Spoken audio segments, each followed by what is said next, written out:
She managed to make it back to the restrooms. The door to the ladies was cracked open, and she practically fell into the tiny bathroom. It reeked of pine oil disinfectant, but it was cleaner than most.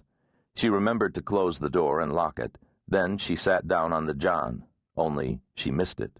She felt a jolt as she landed alongside the toilet bowl, banging her elbow on the cold porcelain. Hug the bowl, girl, she thought, as her brain started to wander. Just like college, only she wasn't beer-sick this time. Her head was getting very heavy, and she felt her chin digging into her front. Try as she might, she couldn't close her mouth.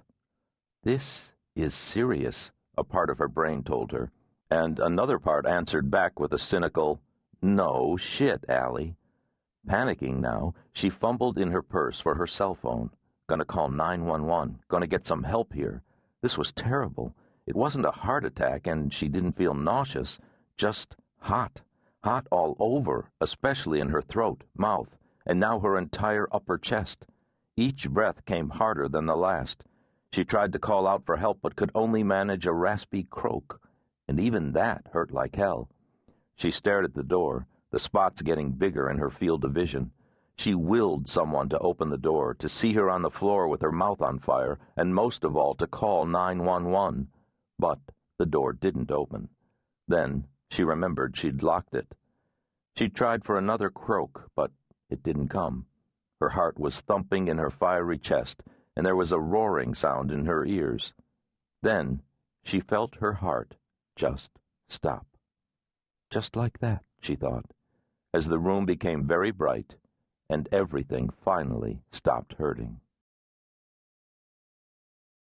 Triborough, North Carolina. I was wrapping up my day as president, CEO, and chief coffee wrangler at hide-and-seek investigations when my phone rang. Being a retired bureaucrat, I automatically glanced at my watch, ever mindful of the enduring office rule: anyone who answers his office phone in the late afternoon deserves to be stuck with the inevitable hairball. Then I saw the caller ID, which displayed the words Homicide Bureau and a 910 area code. I picked up and identified myself.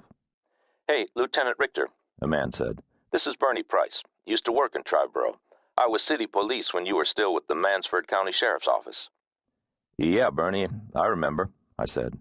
"D1, right? How have you been?" 910, that's Wilmington? "Yes, sir," Price said. "I'm number 2 in the Homicide Bureau now, and we got us a little situation down here." "And this involves our snoop posse, how exactly?" Price didn't laugh. "Y'all got a lady named Gardner, Allison E., working for you?" I felt a pang of alarm. Had Allie somehow intruded into a homicide investigation? "Yes, we do, and yes, she's on assignment in Wilmington. She works wayward spouse cases. She's retired from the job, too.